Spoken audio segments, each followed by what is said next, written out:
Marinela, ke vënë e ti që tani përveç vapës jemi dhe në përveç zonë turistike jemi dhe në sezon martesash? Ja vinë gjithë sezonet, vinë gjitha për i hergen ty. E ke drejtë, ti do të thua ku do dalun, që pyeta këtë. Këtë nuk e di. E di të kur është montuar Skënderbeu? Po të ndrysje deri para pak ditësh, përpara se të na vinte një kronik kështu për martesën e Skënderbeu, do të thoya që nëse tash e di. E mirë. Ne do të shihemi më njëherë pas siglas së bashku me të gjitha kronikat e tjera që kanë ardhur në troç. Sigla.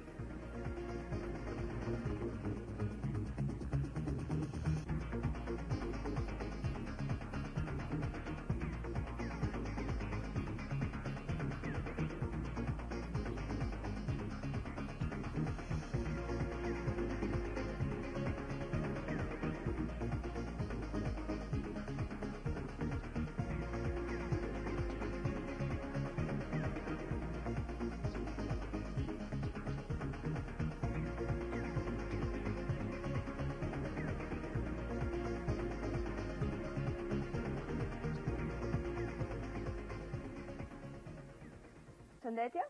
Përshëndetje edhe një herë, unë jam Genti. Unë jam Marinela, do të jemi së bashku në emisionin e 154 të Natraç. Mirë, Marinela të vlerësuar fakti që reporterët e qytetit të Durrësit kanë një përvojëtari shumë të lartë. Jo se jemi ne, por për hir të së vërtetës do ta theksojmë këtë fakt. Dhe këtë javë kemi 4 kronika që kemi përgatitur. Pra pa rrove, janë 3 kronika. Megjithatë ne do nisim më njëherë me kronikën e parë. Ato reporterët e Durrësit do të na përcjellin shkurtimisht atmosferën festive të 1 qershorit, festa e fëmijëve. Se Genti me këtë rast u gëzuar festën. Gëzuar ti, se unë kam mbushur 18 vjeç. Ndike materialin. Përshëndetje nga qyteti i Durrësit. Sot është festa e 1 qershorit dhe në qytetin tonë po zhvillohen një sër aktivitetesh me rastin e kësaj feste. Ne, reporterët e Durrësit, duam t'ju shpërcjellim pak atmosferën rinore, pavarësisht që kjo moshë nuk na përket neve, gjithsesi ne kemi nostalgji.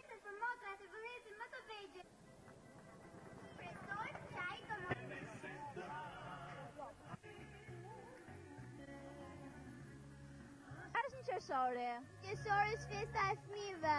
Çfarë të kanë dhuruar prindrit? Prindrit më kanë bler një bluzë që e kam veshur. Gëzuar dhe ju. Pse keni ardhur? Për festën e luleve të 1 qershorit. E ku shkollë jeni? Shkolla Nën Tereza. Me çfarë lule keni ardhur? Lule bore. Na trego pak? Ju pëlqejnë lulet? Po. Mendoni se do fitoni? Nuk e di. Ju uroj suksese. Faleminderit. Cila shkollë? Nga Nën Tereza. Pse keni ardhur këtu? Kam ardhur për festën e luleve. Mendoni se do fitoni? Shpresoj. Me çfarë lule keni ardhur? Unë kam ardhur me lulen e borës. 1 qershori është dita e fëmijëve. Çfarë ju kanë dhuruar prindërit? Një dhuratë, një kostum. Si po ja kaloni sot? Shumë mirë. Qershori është festa më e bukur për mua. Për gjithë fëmijët. Festa e fëmijëve. Ku shkove sot? Shkova në... Sot do dal nga Voga. Çfarë do bësh atje? Do los me lodra. 1 qershori është festa e fëmijëve. Çfarë të bleu mami dhe babi sot? Mami dhe babi më bleu një fustan të bukur. Festa e kalamarëve. Çfarë ka bler mami dhe babi sot? Asi gjë. Pse e veshur kështu? Kam rolin zana e mirë. Po ti?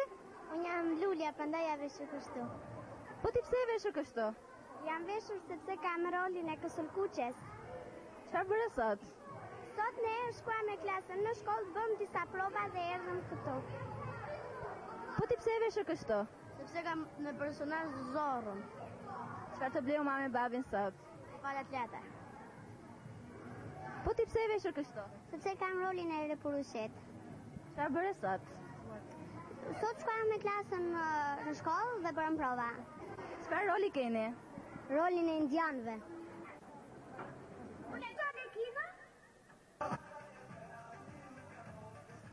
Të njëjtën atmosferë na sjellën reporterët e Ballshit, të cilët kanë përgatitur një material në lidhje me festën e 1 qershorit. Qendra turore e fëmijëve pranë drejtorisë arsimore të qytetit të Ballshit, së bashku me shkollat nëntëvjeçare të qytetit tonë, organizuan një koncert letrar artistik me rastin e 1 qershorit, ditës ndërkombëtare të fëmijëve. Festë kjo që festohet në mbar botën. Të gjithë fëmijët ishin të gëzuar dhe secili prej tyre mbante në duar lule, balona, turumbace. Të gjithë këta fëmijë ishin të lumtur, pasi më në fund edhe ata mund të festonin ditën e tyre. E diti qa festa është sot? Sot është festa e Qershorit. Çfarë është 1 qershori? 1 qershori është festa e fëmijëve. Të pëlqeu aktiviteti që u bë sot? Po, sot më pëlqeu shumë aktiviteti. Do ta festosh në shtëpi me mamin dhe babin? Po, sigurisht. Qa ke dëshirë që ata të blejnë për festën e 1 qershorit? Unë kam dëshirë të më blejnë lodra. Festa e 1 qershorit. Çfarë është 1 qershori? Është festa e fëmijëve. Do ta festosh ti në shtëpi? Po, sigurisht. Me këtë do ta festosh me mamin dhe babin? Po, Çfarë ke dëshirë që ata të bëjnë dhuratë për festën e 1 qershorit? nga një libër. Kam dëshirë të më blejnë një kukur. Çfarë ke dëshirë që të blejnë ata për festën e 1 qershorit? Unë kam dëshirë një libër. Sot është festa e fëmijëve. A do ta festoni atë në shtëpi bashkë me fëmijët tuaj? Po, patjetër. Cila do ishte dhurata që ju do t'i bëni fëmijëve tuaj? Një kukull për vajzën. Me këtë do ta festosh. Mamin dhe beban. Çfarë ke dëshirë që ata të blejnë për festën e fëmijëve? Një makinë. Më pas, të ftuarit vizituan ekspozitat me vizatime të piktorëve të vegjël të qendrës kulturore të fëmijëve dhe punime me dorë të shëndisura po nga këta fëmijë, për të cilët u ndanë edhe disa çmime. Ndërsa, qendra kulturore e fëmijëve organizoi edhe një konkurs midis shkollave 9-vjeçare të qytetit në sportin e volejbollit dhe futbollit, për fitoren e kupës së 1 qershorit.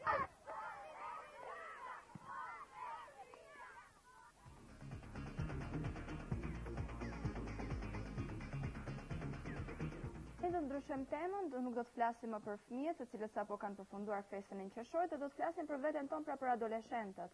Kjo temë sigurisht nuk i ka munguar emisionave tona në Troç, apo jo Genti? Po, dhe tani do të vi materiali i cili na vjen nga qyteti i Korçës, ku nxënësit e vitit të 3 të shkollës Araçi Qirinxhi kanë organizuar dhe kanë diskutuar mjedesa të ndryshme që kanë të bëjnë me adoleshentën. Të gjitha këto kanë qenë nën kujdesin e mësuesit të sociologjisë. Ndjekë materialin në vazhdim. Nxënësit e vitit të parë të shkollës së mesme Araçi Qirinxhi Korçë, në udhëzimin e mësuesit të sociologjisë dhe psikologës së shkollës, kanë organizuar në publik një diskutim me temë adoleshenti. Mbi qëllimin e këtij diskutimi na sqaron psikologe Anjeza. Cili ishte qëllimi dhe rëndësia e këtij diskutimi?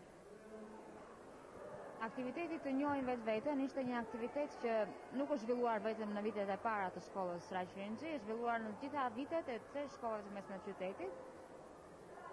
Për faktin se është ndjerë një lloj mungese informacioni nga ana e të rinjve, adoleshentëve në lidhje me detajet të zhvillimit të tyre në gjitha aspektet në këtë moshë që janë duke kaluar, dhe fakti që ky aktivitet u zhvillua në këto përmasa sot u nxit nga nevoja e këtyre adoleshentëve dhe nga puna e madhe që ata kanë për vetë, jo vetëm duke marrë informacionin mbi adoleshencën, por duke përpunuar informacionin dhe duke reflektuar personalisht me këtë informacion, dhe me synimin e madh që këtë reflektim ta teçon ne tek bashkëpunëtarët e tjerë dhe tek brezat e tjerë që merrnin pjesë në aktivitet. Pasi kanë marrë informacionin e nevojshëm nga libri Adoleshenti i Edmond Dragotit dhe ka teksti mësimor i sociologjisë, nxënësit janë ndarë në grupe dhe kanë trajtuar tema si ç'është adoleshenca, marrëdhëniet prind-adoleshent, rritja subjektive e adoleshentit e të tjerë. Por a ju shërbeu ky diskutim vetë nxënësve? Çfarë teme keni prekur në grupin tuaj? Atëherë në këtë diskutim kemi prekur tema të ndryshme që kryesisht e ndeshen në adoleshencë. Kemi folur për gjallërinë, dembelizmin, stereotipet, përcaktimin e moshës. Kemi folur mbi adoleshentët që janë dhe sportistë në të njëjtën kohë. Dhe shumë tema të ndryshme. Ju vetë pajtojni me këto ide? Po sigurisht në këtë libër që kemi lexuar kemi arritur të gjejmë veten tonë, pasi çdo gjë që ndodh, domethënë çdo veprim që ndodh në këto momente, çdo gjë që ne bëjmë, kemi arritur ta konkretizojmë me gjëra të cilat janë janë dhënë në libër. Telegrupi ynë trajtoi temën e parë ç'është adoleshenca. Për këtë temë jemi përpjekur vërtet shumë dhe kjo kishte disa nënçështje, për shembull unë kisha përcaktimin e moshës, kishim stereotipat, kishim normalitetin dhe anormalitetin e adoleshencë dhe shumë të tjera, të cilat i trajtuam dhe përpoqëm që t'i nxjerrim sa më mirë. E rëndësishme ishte që në këto tema që ne trajtuam, nxorëm vërtet atë që kishim brenda vetes, atë që mendonim, pra nxorëm gjithçka që përputhej në libër me ato që ne ndjejmë dhe vërtet duam të nxjerrim në fakt. Jo vetëm ndaj bashkëmoshatarëve tanë, po ndaj të gjithëve, edhe moshave të tjera. Duam të shpalosim se çfarë vërtet përmban adoleshenca, çfarë është ajo, si dhe si ne përcaktojmë atë, si dhe si e jetojmë. Ju vetë pajtoheni me këto ide? Po patjetër, përderisa dhe unë në temën time kam shtjelluar gjithë gjendjen time shpirtërore, vërtet që pajtohem, dhe duke lexuar edhe vetë librin e Edmond Dragotit ku ne u mbështetëm, jam pajtuar me gjithçka që shkruaja atje, por domethënë në disa gjëra të vogla kam shtuar nga vetja ime, si dhe kam kundërshtuar ose po në përgjithësi pajtohemi. Atëre grupi im përvahet nga 6 anëtarë, edhe unë jam një prej tyre.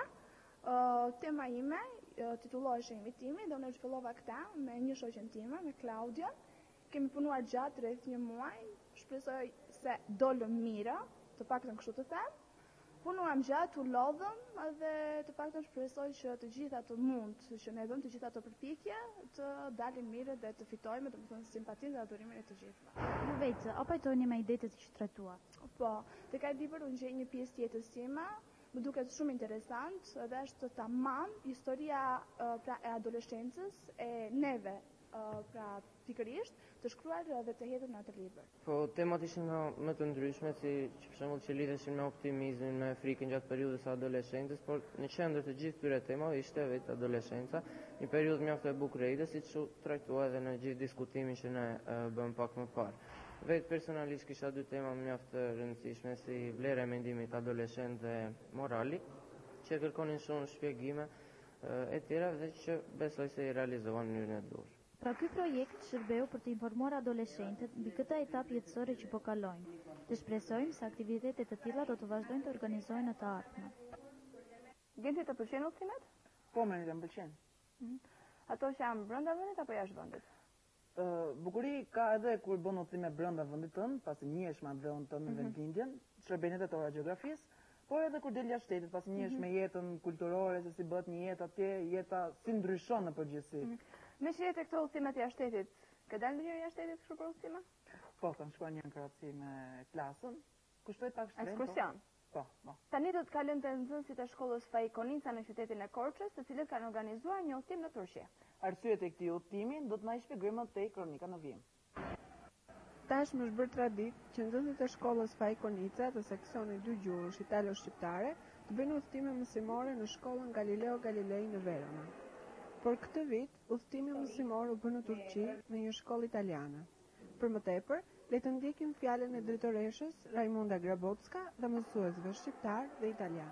Nuk është thjesht një udhëtim turistik në Stamboll, por një udhëtim që ka realizuar lidhje ose eksperjenca në një shkollë italiane në Stamboll.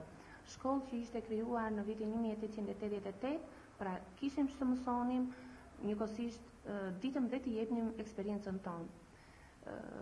Objektivi kryesor i udhëtimit është një shkëmbim ndërkulturor, por më tej një nga objektivat tona ishte praktikimi i njohurive gjuhësore që fëmijët apo nxënësit tanë marrin në ambientet tona shkollore, duke kaluar më tej në konfrontimin e metodave pedagogjike që përdoren në shkollën tonë apo në shkollën italiane në Stamboll, konfrontimi i sistemeve shkollore të ndryshme e të tjera. Cili është qëllimi i këtij udhëtimi? Il viaggio di quest'anno della sezione bilingue in Turchia rientra. Udhëtimi këtij viti i seksionit 2 gjuhësh në Turqi bën pjesë në një program udhëtimesh që ka zgjatur 5 vjet dhe që ka filluar me vizitat në Itali, në disa shkolla dhe lice në Verona e Modena, të ngjashme me ato të seksionit tonë. Udhëtime që kanë çuar dhe në realizimin e një bija gëzimi me një lice shkencor verones. Për probleme të ndryshme, ambasada italiane ka anulluar për momentin këto udhëtime në Itali. Për këtë arsye jemi drejtuar në një shtet tjetër ku ishte prezente një shkollë italiane. Udhëtimet janë shumë të rëndësishme, si për eksperiencën që fitojnë nxënësit, ashtu edhe për mundësinë për të parë realitetet të ndryshme nga ata që jetojnë zakonisht në qytetet e tyre, por edhe për të vënë në provë njohuritë e tyre gjuhësore e kështu të komunikojnë me moshatarët e tyre që takojnë në këto shkolla. Po nxënësit, ç'mund të na thonë? Është diçka ndryshe. Njohoj një kulturë të re, një kulturë ndryshe nga kjo e jona. Pash diçka ndryshe, diçka që se kisha parë më përpara dhe Jam shumë e lumtur që pikërisht mua dhe shokëve të mi na u dha mundësia për të parë një vend si Turqia. Çfarë vlerësoni më shumë nga ky udhëtim? Ne nga ky udhëtim kemi mësuar shumë mbi një kulturë të re, kemi parë shumë vepra arti që rrallë gjenden në Shqipëri apo në vendet e tjera, afër ne në vendet veçinje. Kemi parë shumë, për shembull si Xhamia Blu që ishte një mrekulli e vërtetë, ose Shën Sofia, ose kishte shumë gjëra. Gjithashtu vlerësonin domethënë dhe shumë njohje të reja që kemi bërë në shkollën ku ne shkuam. Kemi parë atje se si zhvillojnë mësimin, se si ata studionin, me gjithë ata paguanin një shumë prej 4.500 euro, përsëri nuk ishin një nivel shumë të lartë mësimi. Dhe mund të them që niveli tonë italishtes këtu është shumë i lartë se ata. Le të shpreson që edhe në të ardhmen të realizojnë udhëtime të tilla, të cilat ofrojnë eksperienca të reja për të rinj korçar.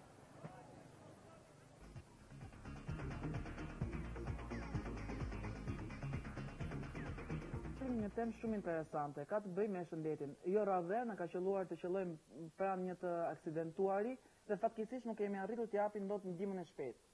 Gjenti unë mbaj mend që kur kam qenë e vogël, kemi pas bërë disa kurse në lidhje se si duhet të japim ndihmën e shpejtë, se si duhet të ndihmojmë një person që është në rrezik, por fatkeqësisht nuk mbaj mend asgjë sepse siç e thash, kam qenë shumë e vogël dhe këto kurse organizoheshin nga Kryqëkush, domethënë ishin iniciativa me të vërtet shumë të mira që merreshin. Po. Një iniciativë e tillë është dhe në 11 fshatra të zonave të thella të qyteteve si Berat, Lushnjë, Fier, ku një grup nxënësish së bashku me mësuesin e biologjisë dhe stafit mjekësor në ato zona kanë formuar disa klube mjekësore ku mësojnë se si jepet ndihma e shpejtë. Dhe se si janë organizuar këto 11 klube në këto fshatra, ndjekim materialin në vazhdim.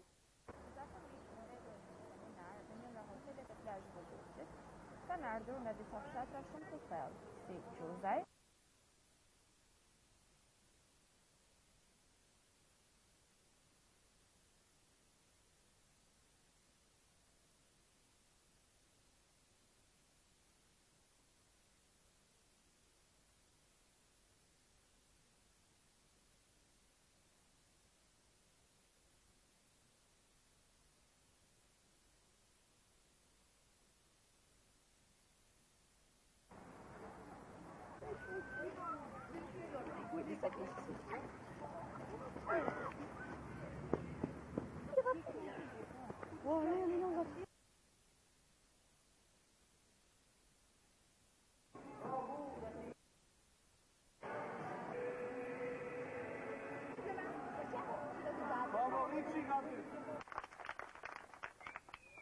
pas mbarimit të konkursit, u shpall dhe fshati fitues, ai Kuturmanit, në rrethin e librazhit.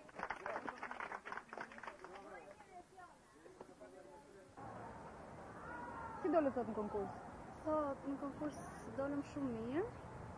Morëm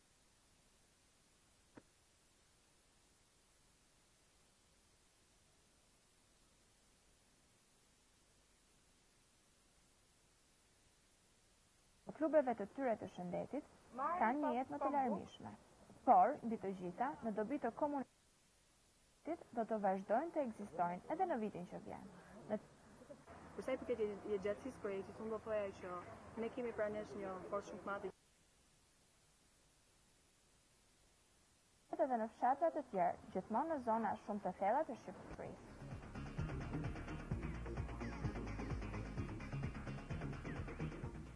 Tani Marnela do të shkojmë në Durrës, në qytetin tonë të dashur. Çfarë ka ndodhur atje?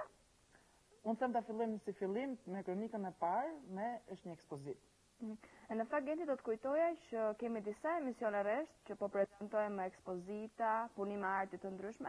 Pra duhet dalë te kjo që po vëmë re që talente në fushën e artit po shfaqen gjithmonë më shumë, sidomos në ato të pikturës, të ekspozitave të ndryshme që zhvillohen. Si fillim do të njihemi me një vajzë e cila quhet Bujana, ka hapur një ekspozitë në shkollën e mesme Jan Kukuzeli në qytetin e Durrësit. Më pas do të kalojmë te kronika tjetër që ka të bëjë me turizmin arkeologjik, Marnela. Pra si gjithmonë me vlera kulturore dhe artistike. Ndikim këto dy materiale që vijnë nga qyteti i Durrësit. U kthyem sërish te shkolla e mesme Jan Kukuzeli për të marrë pjesë në ekspozitën e një prej nxënësve të kësaj shkolle, Bujana Demiraj. Studion në Dekën skulptur. kjo është ekspozita e parë personale me punime jashtëshkollore. Kjo ekspozit përmban modulate, tekstil, grafik, vizatim, portrete dhe kolazhe. Duke vështruar pikturat që kishin mbushur faqet e murit në timujt e ëmbël të pianos, kjo ekspozit ofronte shumë për pjesëmarrësit, të cilët kishin mbushur sallën plot. E emocionuar Bujana kalonte dhe ndëronte një buzëqeshje, e cila tregonte shumë. Por mbrapa nuk ngelën as diskutimet për punimet e kësaj nxënëse të talentuar. Vështroi nga do, dhe syt nuk dinin kujt i jepnin vlerësimin më të mirë. Të gjitha ishin të punuar me dashuri për artin. Për të ditur më shumë rreth jetës familjare të Bujanës, ne shkëputëm një intervistë motrës së saj. Kurrë klasës parë fillore, ajo merrte lapsa dhe zhgaraviste kudo, nuk them kudo, pasi pasioni për të pikturuar nuk ka vend, domethënë ku të shpalosi ato ide dhe kreativitetin e saj. Ajo është një vajzë që ka plot ambicie dhe gjithmonë me atë dëshirën e madhe për të ecur përpara, për të qenë dikush i jetë. Bujana gjithmonë punon dhe vetëm punon, madje duke ardhur edhe vonë në shtëpi rreth orës 7 dhe 8 mbas dite. S'mund të them tjetër, ajo ka gjithë mbështetjen tonë, pasi besoj se gjithë ky mund nuk po i shkon kot. Unë i uroj me gjithë shpirt, jo vetëm si motra e saj, por megjithatë si adhuruese e veprës së saj. Punë ekspozit merrin pjesë dhe shoqëria e Bujanës, e cila e ka mbështetur dhe vazhdon ta bëjë. Për të ditur më shumë, ne morëm intervistë njërit prej tyre. Si shoqë e Bujanës, jam shumë i lumtur ja se doli kjo ekspozit shumë e mirë dhe arriti diçka që kjo ka shumë qef dhe e kishte ëndër.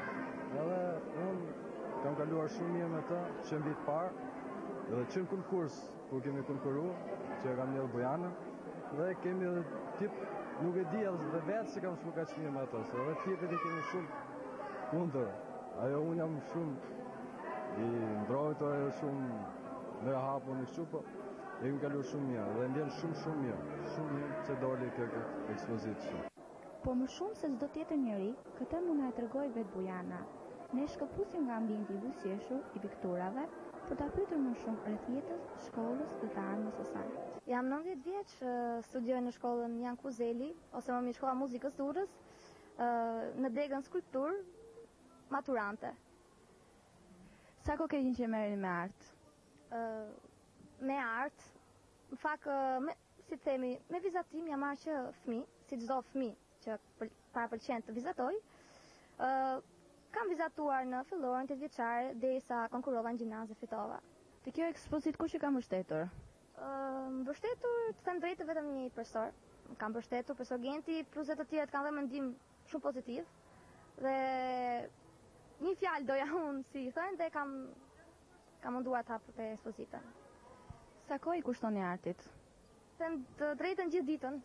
Gjithë në ditës, vi në orën 8 këtu, deri në orën 3 mbarojmë, deri në orën 7 studim as dite, nuk më del koha as të dal gjiro si gocë të reja, as të ulem në një lokal, as një gjë.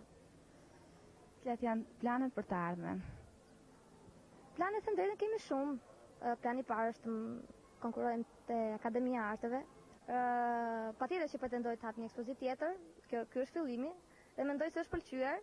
Bujana të uroj suksese të mëtejshme dhe fat.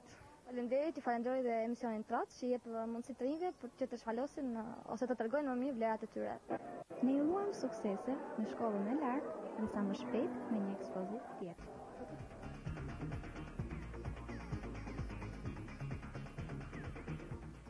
Kryet Muzeu Arkeologjik në qytetin e Durrësit po bashkëpunon me një grup studentësh dhe profesorësh nga Italia për rritjen e vlerave kulturore turistike në qytetin tonë. Ky projekt u realizua në formën e një seminari dhe u financua nga Universiteti i Parmës dhe Ministria e Jashtme Italiane. Bashkëpunimet të tilla janë më të vërtetë të dobishme për qytetin tonë, sepse rrisin vlerat kulturore turistike. Prandaj ne urojmë që ky bashkëpunim të mos jetë i fundit, por që të tillë bashkëpunime të ketë edhe në të ardhmen. Majnila, në fillim të emisionit përmtuan se do të flisnim për Skënderbeu. Po dhe do të flisim më konkretisht për datën e martesës së tij, që është 26 maj 1451. E në fakt do të flasim edhe për 600 vjetorin e lindjes së Skënderbeut, gjithashtu edhe për martesën e tij, siç e tha Marinela kur ishte 26 maj 1451, kam në gjithë ditën më mësuar më.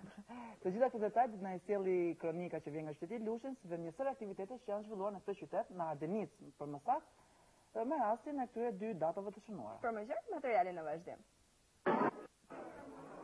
Me iniciativën e shoqatës Myzeqeja dhe Bashkive Fiere Lushje, organizua sot takimi festiv sofra myzeqare me rastin e 600 vjetorit të lindjes së Skënderbeut dhe kurorëzimit të martesës së tij në Ardenic në 26 maj 1451.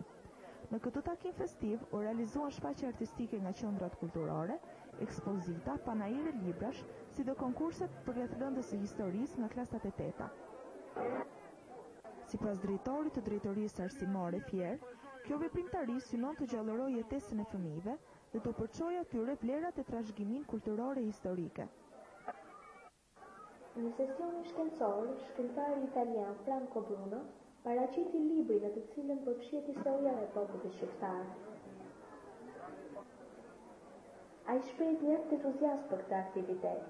I jep mjaft rëndësi pasi mendon se është e domosdoshme, sidomos për të rinjt. Një ceremoni e tillë jo vetëm që përfshin njerëz të cilët pëlqejnë artin dhe rikthimi në historinë tonë të lavdishme, por ndihmon në sensibilizimin e të rinjve ndaj zhvillimeve kulturore. Të gjithë pjesëmarrësit shprehen optimist për realizimin e përvitshëm të këtij aktiviteti.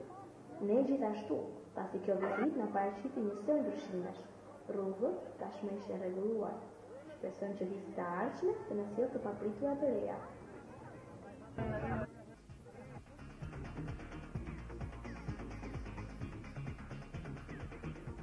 Të votor si vjetë. Po është era ime e parë që votoj këtë vit. Si ndjesh përpara votimeve? Tani nuk është se është ndonjë emocion i madh, por është më tepër një përgjegjësi, një ndjenjë lartë përgjegjësie, si morale ashtu dhe qytetare. Dhe në fakt prandaj ta bëra këtë pyetje për të dalë tek votimet që janë si vjet. Është një kronikë që na vjen nga reporterët e Elbasanit, të cilët bëjnë një thirrje për të rinjt që votojnë si vjet për herë të parë, si dhe më të rriturit për të marrë pjesë si vjet në votime. Le të ndjekim këtë material. Duke filluar që nga viti 1991, Shqipëria ka zhvilluar 6 herë zgjedhje parlamentare pluraliste. Rekoriku 2005 është një shans më shumë që Shqipëria të integrohet në Bashkimin Evropian dhe NATO. Kjo varet nëse përgjegjësia e popullit shqiptar do të jetë në atë nivel, duke shkuar pranë kutisë së votimit për të mirën e kombit. Nëse të gjithë shkojnë në zgjedhje, fitojnë integrimin në organizmat ndërkombëtare.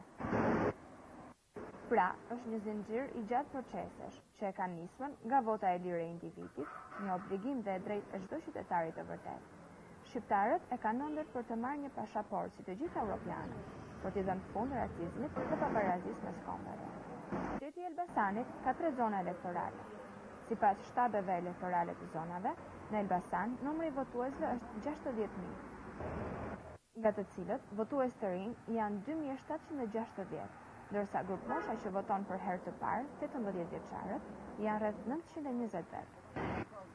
Mesazhi për të gjithë shqiptarët dhe veçanërisht për të rinj që përbëjnë elitën e së ardhmes dhe për ata që këtë vit kanë mbushur moshën madhore për të përfshirë në vendimarrje është: Shkoni pranë kutive të votimit dhe nëpërmjet votës tuaj jepni kontributin për të ardhmen tonë dhe të ardhmen e Shqipërisë.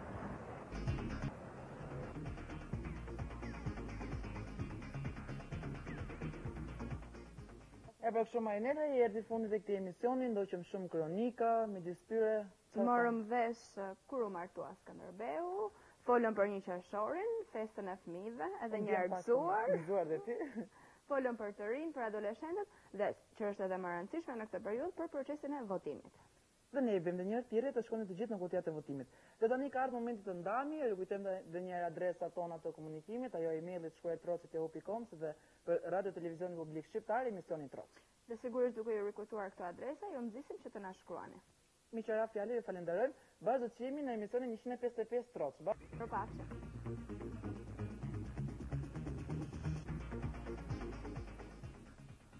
Po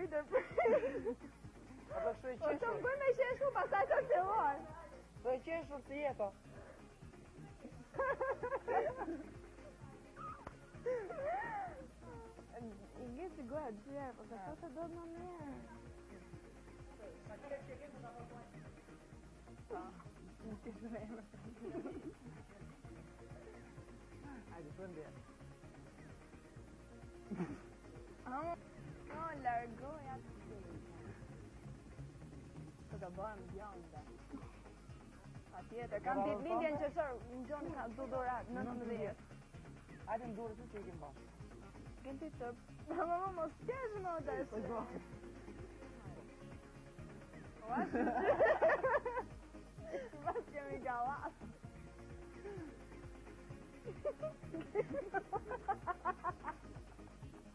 E kam bajnë. Po pëse ma thate mua veç që ka shumë? Se ma thate mua veç. Suke me pëse kila para emisionit. Ku ka lanë kamerën e zgjë. Aja. Ta shi një trajnim ashtë me marve që pika kushe të rego rekord nesa të e ka marve. Tani të ndalemi të nxënësit të shkollës Pajkonica në qytetin e Korçës, të cilët kanë udhëtuar në një pasmërim. Dhe ja, të të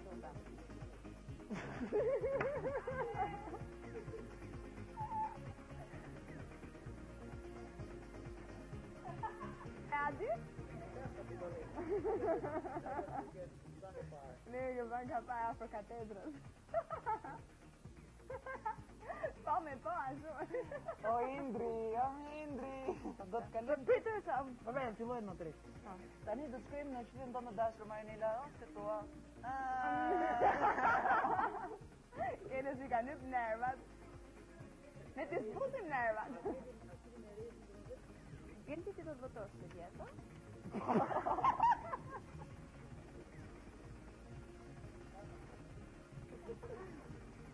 Ta nga ojë këtë gozët të ato. Kush kesha në të një shone, më ka për qesh në direkt. Marinela. Vazhdo që jemi në emisionin 155 Troç, bashkë me Pafshë.